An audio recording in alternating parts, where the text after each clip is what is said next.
Hello students, welcome to my YouTube channel. हम लोगों ने हिस्ट्री में चैप्टर 1 हम लोगों ने देखा था। चैप्टर था the rise of nationalism in Europe.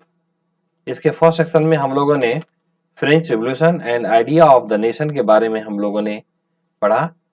इसके सेकंड सेक्शन के रूप में हम लोग यहाँ पर पढ़ेंगे the making of nationalism in Europe. यदि हम लोग उस समय के मिड 18th सेंचुरी के यूरोप के मैप को देखेंगे तो हम लोग पाएंगे कि आज जैसे नेशन स्टेट हैं, उस समय ऐसे नेशन स्टेट उस समय न थे। जैसा कि आज हम जर्मनी, इटली और स्विट्जरलैंड के नाम से जानते हैं, उस समय ये सारे के सारे ऐसे न थे। किंगडम, डचेस और कैंटन में डिवाइड थे, जिनके रूलर के अपने ऑटोनोमस रीजन थे। ईस्ट और सेंट्रल यूरोप ऑटोक्रेटिक मोनार्क के अंडर में थे और इस रीजन में अलग अलग डाइवर्स पीपल रहा करते थे, जिनकी कल्चर अलग अलग थी। वे अपने आप को एक कलेक्टिव आइडेंटिटी और एक कॉमन कल्चर या किसी कॉमन कल्चर के भागीदार नहीं मानते थे। वे उनकी उनकी भाषाएं भी, उनकी लैंग्वेज भी अलग अलग थी। वे अलग अलग एथनिक ग्रुप के मेंबर थे। एथनिक ग्रुप के मेंबर के बारे में हम एथनिक ग्रुप के बारे में चर्चा यहाँ पर करना चाहेंगे।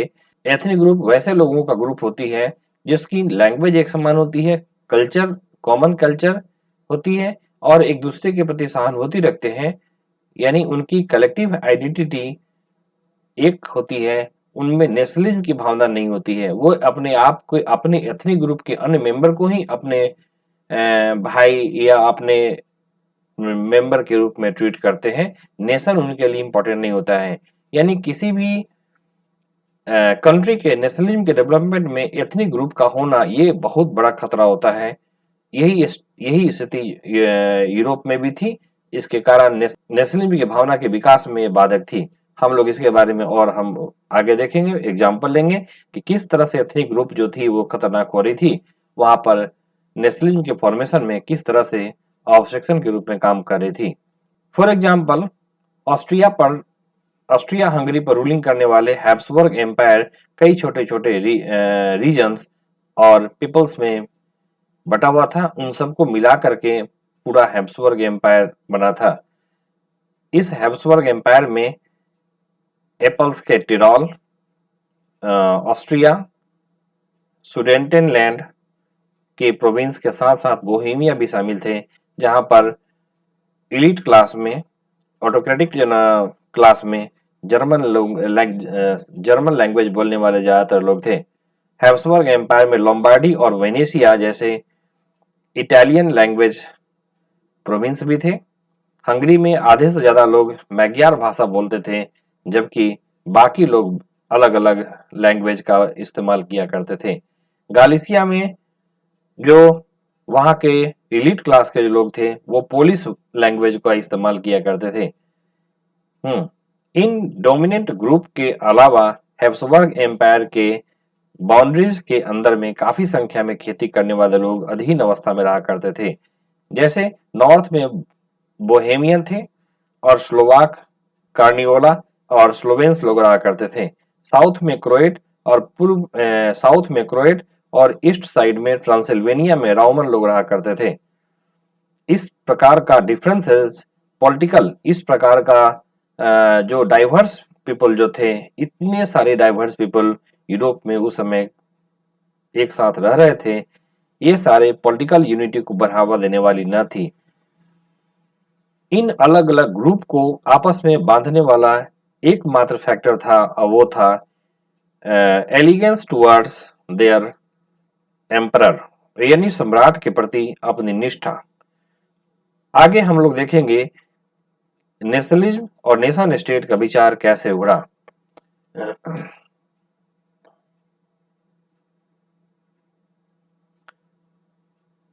The autocracy and the new middle class. Social और पॉलिटिकल रूप में जमीन का मालिकाना हक एलिट क्लास है, जिसको कि ऑटोक्रेटिक क्लास के रूप में जानते हैं। यूरोपियन कॉन्टिनेंट का ये ऑटोक्रेटिक क्लास यूरोपियन कॉन्टिनेंट का एक इफेक्टिव, काफी प्रभावशाली वर्ग था। इस क्लास के मेंबर जो थे उनकी कॉमन लाइफ स्टाइल ये सारे के सारे मेंबर कॉमन लाइफ स्टाइल से बंधे हुए थे जो रीजनल डिवीजन के आर पार व्याप्त थी, यानी वो उनके रिलेशन जो थे वो किसी बाउंड्री के मुताज नहीं थे, वो बियॉन्ड देयर लिमिट, वो आर पार अलग दूर दराज के इलाकों से भी उनके संबंध थे, आना जाना था उनके यहाँ। यानी उनके सामाजिक जो न सरोकार जो थे वो किसी रीजन के बियॉन्ड भी थे। वे रूरल इलाकों में काफी जायदाद यानी एस्टेट जिसको बोलते हैं, वे ग्रामीण इलाकों में एस्टेट और शहरी हवेलियों के स्वामी थे, यानी उनके हाउस जो थे वो शहरों में थे, जिनको कि हम पैलेस के रूप में जानते हैं। पॉलिटिकल वर्क जिसको कि बोलते हैं हम लोग डिप्लोमेसी, और हाई क्लास के लोगों के बीच में वे फ्रेंच लैंग्वेज का यूज किया करते थे। उनके परिवार प्रायः मैरिज रिलेशन से आपस में जुड़े होते थे, परंतु जो इलीट क्लास के लोग थे पॉपुलेशन के आधार पे वो काफी छोटे थे, यानी उनकी पॉपुलेशन काफी कम थी। पॉपुलेशन में अधिकांश लोग जो थे वो पीजेंट थे। वेस्ट में अधिकतर जमीन पर टेनेंट, टेनेंट का मतलब वैसे किसान जो जमीन को पट्टे पर लेकर के भाड़ा पर लेकर के उस पर खेती किया करते थे उसको बोलते हैं टेनेंट। तो वेस्ट में अधिक जमीन पर अधिकांश टेनेंट थे और छोटे किसान यानी स्मॉल जो है ना ओनर, जिनके स्मॉल ओनर का मतलब हो गई जिनकी अपनी जमीन थे लेकिन उनकी प्लॉट जो है काफी छोटे थे उस पर खेती किया करते थे। जबकि ईस्ट और जो है सेंट्रल यूरोप में जो लैंड जो थी वो जागीरदारों के पास थी, जिसको कि हम लोग एस्टेट कहते हैं, जिस पर वो खुद ने करके बल्कि वो अपने जो लैंड स्लेव थे जिसको सर्फ नाम दिया जाता है, SERF सर्फ, उनसे खेती कराते थे। वेस्टर्न और सेंट्रल यूरोप के भागों में इंडस्ट्रियल जनरल प्रोडक्शन और ट्रेड में जैसे से बढ़ोतरी हुई शहरों का विकास हुआ और एक नया कमर्शियल ग्रुप सामने आया जिसका एग्जिस्टेंस, ये कमर्शियल ग्रुप का अस्तित्व बाजार के प्रोडक्शन पर टिका हुआ था। इंग्लैंड में इंडस्ट्रियलाइजेशन 18th सेंचुरी के सेकेंड हाफ में शुरू हुआ, लेकिन फ्रांस और जर्मनी के राज्यों के कुछ हिस्सों में यह 19th सेंचुरी के दरमियान में हुआ था। इस प्रक्रिया के फलस्वरूप यानी as a result of this process एक नया सोशल ग्रुप सामने आया, लेबर ग्रुप, लेबर क्लास के लोग, और एक और आए। यानी कहने का मतलब हो गई कि जब सामाजिक ये जो सोशल ग्रुप सामने आया इस ये इंडस्ट्रियलाइजेशन प्रोसेस के दरमियान में, इसमें दो ग्रुप थे, एक ग्रुप लेबर क्लास के लोग थे और एक मिडिल क्लास के लोग। और इस मिडिल क्लास के लोग में कौन कौन लोग थे? जो इंडस्ट्रियलिस्ट लोग थे, इसके अलावा जो ट्रेडर थे और सर्विस सेक्टर के जो लोग जो थे वे सारे के सारे इसमें थे, उनके एज ए मेंबर के रूप में इनमें सारे ये सारे के सारे लोग थे। सेंट्रल और जो है ईस्ट यूरोप, सेंट्रल और जो है ईस्ट यूरोप में इस ग्रुप का साइज 19th सेंचुरी के लास्ट डिकेड तक छोटा था। ऑटोक्रेटिक प्रिविलेज यानी एलिट क्लास के लोगों को, ऑटोक्रेटिक जो है लोगों को जो विशेषाधिकार यानी प्रिविलेज दी गई थी उसको समाप्त कर देने के बाद जो वहां के एजुकेटेड लोग थे और जो लिबरल मिडिल क्लास के बीच में नेशनल यूनिटी के विचार काफी लोकप्रिय हुए। यानी जैसे ही जो एलिट क्लास के लोग थे, ऑटोक्रेटिक जनरल रूलर लोग थे, उनके स्पेशल राइट जो दिए गए थे, विशेषाधिकार जो दिए गए थी, प्रिविलेज दिए गई थी, उसको समाप्त कर दिया गया। तो इसके बाद जो एजुकेटेड वर्ग के लोग थे और जो आपके लिबरलिस्ट मिडिल क्लास के लोग थे उनके बीच नेशनल यूनिटी के विचार काफी लोकप्रिय हुए। अब हम लोग यहाँ देखेंगे what did liberal nationalism stand for, यानी लिबरल नेशनलिज्म के क्या मतलब थे, हम लोग इसको देखेंगे। यूरोप में अर्ली 19th सेंचुरी में नेशनल यूनिटी के विचार लिबरलिज्म से काफी नजदीकी से जुड़े थे। लिबरलिज्म एक लैटिन लैंग्वेज लिबर पर बेस्ड थी जिसका मीनिंग था फ्री यानी आजाद। नए मिडिल क्लास के लिए लिबरलिज्म का मतलब था व्यक्ति के लिए आजादी यानी freedom for the individuals and equality before the law. Political रूप में लिबरलिज्म एक ऐसी गवर्नमेंट पर जोर देती है जो कॉन्सेंट यानी सहमति से बनी हो। फ्रेंच रिवॉल्यूशन के बाद से लिबरलिज्म ऑटोक्रेटिक रूलर और क्लर्गियल, जो वहां के जो प्राइस्ट थे, आपने पढ़ा, उनके जो स्पेशल राइट जो दिए गए थे, उनकी प्रिविलेज दी गई थी, उनको समाप्त कर दी गई। यानी फ्रेंच रिवॉल्यूशन के बाद ऑटोक्रेटिक रूलर और क्लर्गियल के प्रिविलेज जो थे उनको खत्म कर दिया गया। कॉन्स्टिट्यूशन और पार्लियामेंट्री रिप्रेजेंटेटिव गवर्नमेंट को का सपोर्ट किया गया था। 19वीं सेंचुरी के लिबरलिस्ट प्राइवेट प्रॉपर्टी के ओनरशिप की अनिवार्यता पर बल देते थे, लेकिन यह जरूरी नहीं था कि कानून के सामने बराबरी का विचार सबके लिए मताधिकार यानी वोटिंग राइट के पक्ष में था। आप क्लास 9th में आपने पढ़ा होगा कि रिवोल्यूशनरी फ्रांस, जहां लिबरलिस्ट या लिबरलिस्ट डेमोक्रेसी का पहला एक्सपेरिमेंट किया गया था, वहां वोटिंग राइट और राइट टू इलेक्टेड सिर्फ जो ना वहां के जो प्रॉस्पेरस पीपल जो थे, संपत्ति वाले लोग थे, लोगों को ही प्राप्त था। लेकिन वैसे लोग जिनके पास संपत्ति न थी और महिलाओं को पॉलिटिकल राइट से वंचित रखा गया। केवल थोड़े समय के लिए जब जैकोबिन शासन का समय था, तो जैकोबिन शासन के समय सभी एडल्ट सारे के सारे एडल्ट लोगों को सफरेज यानी वोटिंग राइट प्राप्त था। लेकिन नेपोलियन कोड जब लागू हुआ तो फिर से ये लिमिटेड सफरेज यानी सीमित वोटिंग राइट वापस लाई गई, और लेकिन उस समय महिलाएं जो थी उनको माइनर का दर्जा देते हुए उन्हें अपने फादर और हस्बैंड के अधीन कर दिया गया।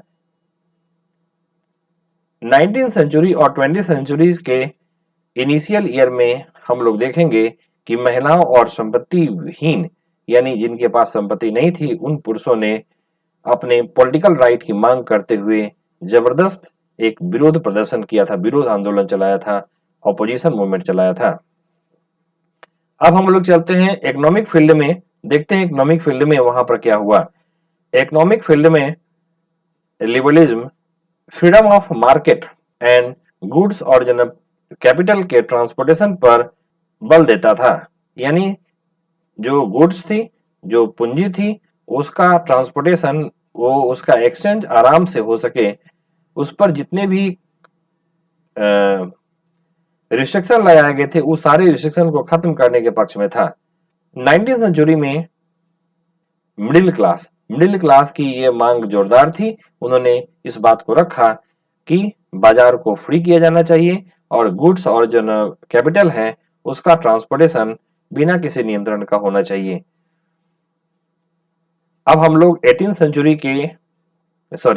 सेंचुरी के फर्स्ट पार्ट में जर्मन लैंग्वेज वाले इलाकों का उदाहरण लेंगे और देखेंगे कि एक्चुअली में वहां पर क्या हुआ था। आपको नेपोलियन कोड के बारे में पढ़ा था। नेपोलियन ने जिस प्रोविंस को जीता था वहां पर बहुत सारे रिफॉर्म किए थे। उस रिफॉर्म के बारे में हम लोग जरा सा देखेंगे। यहाँ पर नेपोलियन के एडमिनिस्ट्रेटिव स्टेप से अनगिनत छोटे प्रोविंस जो थे उनसे मिला करके 39 स्टेट का एक कॉन्फेडरेशन बना। इनमें से हरेक की, प्रत्येक जितने भी स्टेट थे, हरेक की अपनी करेंसी और अपनी वेट मेजर सिस्टम थी। 1833 में हैम्सबर्ग में न्यूरेनबर्ग जा करके अपना माल बेचने वाले एक व्यापारी को 11 कस्टम बैरियर से गुजरना पड़ता था और हर समय लगभग 5% एज ए कस्टम ड्यूटी देनी पड़ती थी। ड्यूटी मेनली ऑब्जेक्ट यानी गुड्स पे, गुड्स के वेट एंड मेजरमेंट के अनुसार लगाई जाती थी। क्योंकि हर एक रीजन की अपनी अपनी वेट एंड मेजर सिस्टम थी, अतः हिसाब लगाने में काफी समय लगता था। फॉर एग्जाम्पल, जैसे क्लॉथ को मेजर करने के लिए उस समय एक यूनिट मेजर किया गया था, इसको बोलते हैं एलए, ELLE, जिसकी लंबाई अलग अलग जगह पर घटती बढ़ती रहती थी। अगर हम एक एग्जाम्पल लेके इसको देखेंगे, एक एले कपड़ा फ्रैंकफर्ट में खरीदा जाता था तो 54.7 सेंटीमीटर मिलता। मेंज में, जर्मन का शहर है, मेंज में ये 55.1 सेंटीमीटर न्यूरेमबर्ग में 65.6 सेंटीमीटर और फ्राइबर्ग में 53.5 सेंटीमीटर मिलता था। नए कमर्शियल क्लास ऐसी परिस्थिति को इकोनॉमिक एक्सचेंज और डेवलपमेंट में एक ऑब्स्ट्रक्शन मानते हुए एक यूनिफाइड इकोनॉमिक रीजन के निर्माण के पक्ष में, एक यूनिफाइड इकोनॉमिक टेरिटरी के निर्माण के पक्ष में अपना तर्क दे रहे थे, जहां पर जितने भी गुड्स हैं, जो पीपल हैं और कैपिटल का फ्लो बिना किसी ऑब्स्ट्रक्शन को हो पाए। 1834 में प्रसा की पहल पर, यानी प्रसा के इनिशिएटिव पर एक नया कस्टम यूनियन बना था जिसका नाम दिया गया था जॉल्वेराइन, जिसमें जितने भी जर्मन स्टेट थे वो सारे के सारे, अधिकांश जर्मन स्टेट शामिल किए गए थे। इस यूनियन ने जो ड्यूटी बैरियर को समाप्त कर दिया गया और करेंसी की संख्या 2 कर दी गई, जो पहले 30 से ऊपर की थी। इसके अलावा नेटवर्क ऑफ रेलवे के नेटवर्क के कारण मोबिलिटी बढ़ी और साथ साथ इकोनॉमिकल इंटरेस्ट को नेशनल यूनिटी का एक सहायक बनाया। उस समय ग्रो कर रही एक लार्ज स्केल नेशनलिस्ट सेंटिमेंट को इकोनॉमिक नेशनलिज्म के प्रभाव से और मजबूत बनाया गया। 1815 के बाद अब हम लोग देखेंगे 1815 के बाद का जो कंजर्वेटिज्म का एक नया रूप 1815 के बाद आया, उसके बारे में हम लोग चर्चा करेंगे। 1815 में नेपोलियन की डिफीट के साथ ही नेपोलियन की हार के बाद यूरोपियन गवर्नमेंट कंजर्वेटिव के सपोर्टर बन गई। कंजर्वेटिव ये मानते थे कि स्टेट और सोसाइटी की एस्टैब्लिश्ड जो ट्रेडिशनल जो इंस्टीट्यूशन है, जैसे मोनार्कियल सिस्टम जो थी, चर्च या सोशल हायरकीज, यानी सोसाइटी में जो ऊंच नीच का जो चलन था, इसको बोलते हैं सोशल हायरकीज। हाँ, इसके अलावा जो संपत्ति और परिवार को बनाए रखना जरूरी है, ऐसा उनका सोच था। फिर भी अधिकतर कंजर्वेटिव लोग क्रांति के पहले के दौर में वापस नहीं जाना चाहते थे।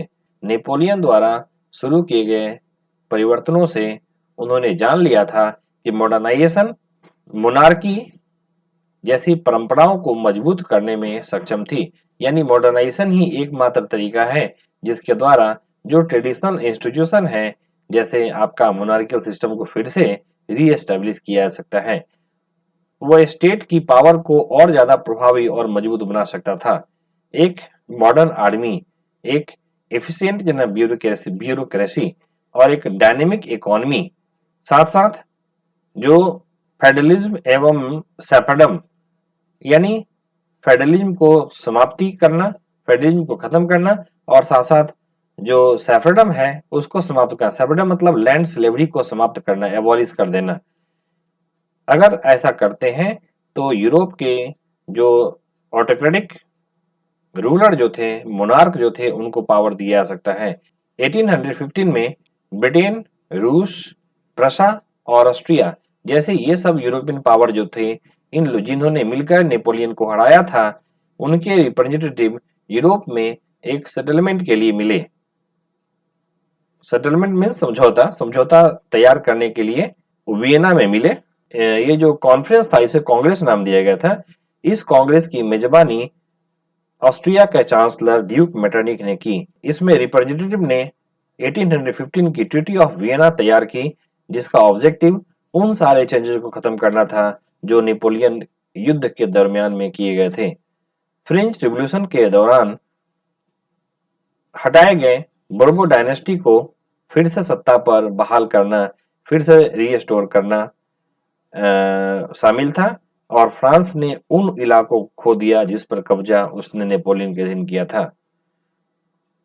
यानी फ्रांस से वो सारे इलाके निकल गए जिसे नेपोलियन ने कब्जा कर रखा था।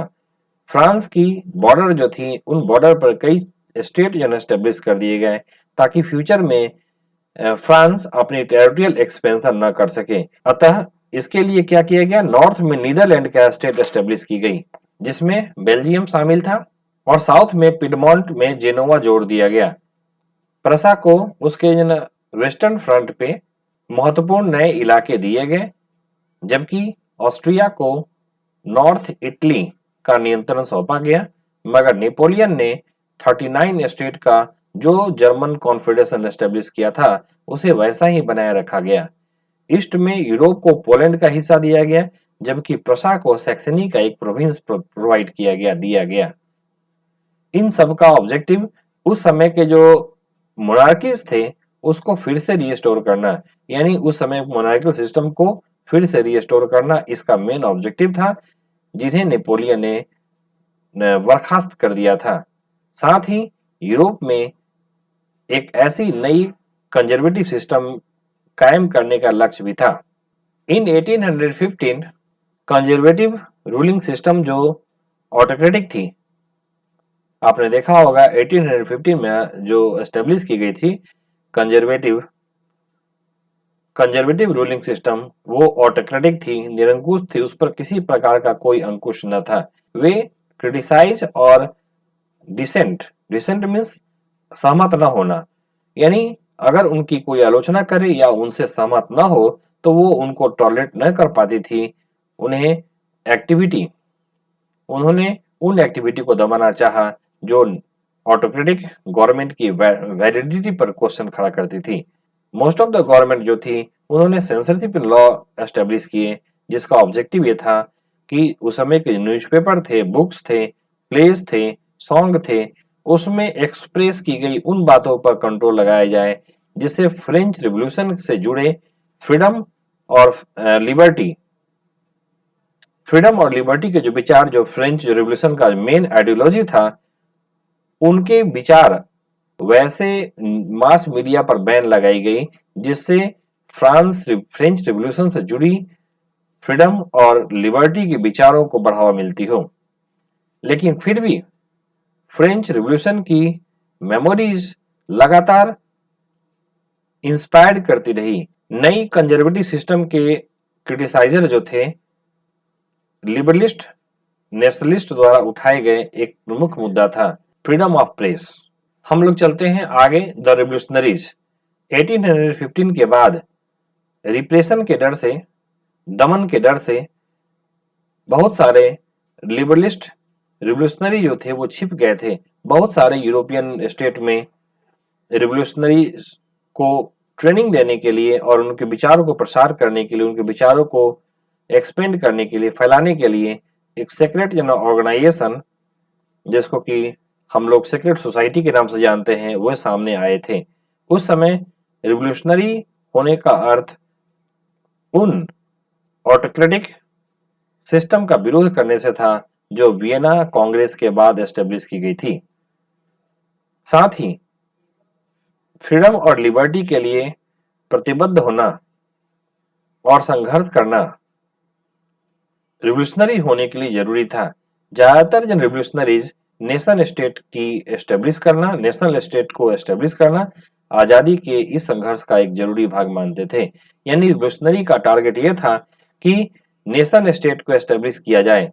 ऐसे ही एक पर्सन 1807 में जिनका जन्म जेनेवा में हुआ था, इटली के जो रिवोल्यूशनरी थे जिनका नाम था जूसेफ मैजनी, जो कार्बोनेडी नामक एक सीक्रेट और ऑर्गेनाइजेशन का एक मेंबर थे। 24 इयर्स के जब थे, उन्हें लिगुरिया में रिवोल्यूशन के कारण उनको एग्जाइल कर दिया गया था, देश से बाहर निकाल दिया गया था। उसके पश्चात उन्होंने दो और अंडरग्राउंड जो सोसाइटीज की स्थापना की। एक का नाम था यंग इटली, जिसकी एस्टेब्लिशमेंट उन्होंने मार्सेलीज में की थी, और दूसरा बर्न में यंग यूरोप, जिसके member Poland, France, Italy, Germany state के वैसे सारे युद्ध थे जो एक समान विचार रखा करते थे। मैसिनी का विचार था कि ईश्वर की इच्छा के अनुसार ही नेशन ही मनुष्य की एक नेचुरल यूनिट है।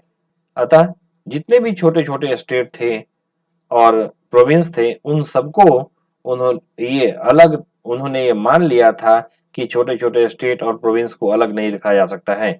उन्हें उसे जोड़ करके एक नेशन में इसको ऑर्गेनाइज करना जरूरी था, और इसके लिए एक यूनिफाइड जनरल रिपब्लिक की एस्टेब्लिशमेंट करना उन्होंने टारगेट रखा। उसे जोड़ करके नेशन के व्यापक गठबंधन के अंदर यूनिफाइड रिपब्लिक बनाना ही था।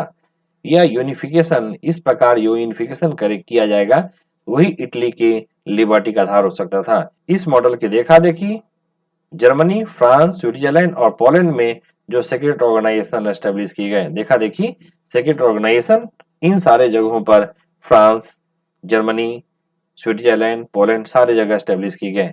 मैजनी द्वारा मोनार्की का घोर विरोध करने और डेमोक्रेटिक रिपब्लिक के अपने स्वप्न से मैजनी ने रूढ़िवादियों को, कंजर्वेटिव वाले जो लोग जो थे उनको उन्हें हरा दिया था। मेटरनिक ने मैजनी के बारे में उसने लिखा था, मैं क्या लिखा इसको जरा सा देख लेंगे। मेटरनिक ने उसे अर्थात मैजनी को क्या कहा, हमारी सोशल सिस्टम का सबसे खतरनाक उसने दुश्मन बताया, the most dangerous enemy of our social order.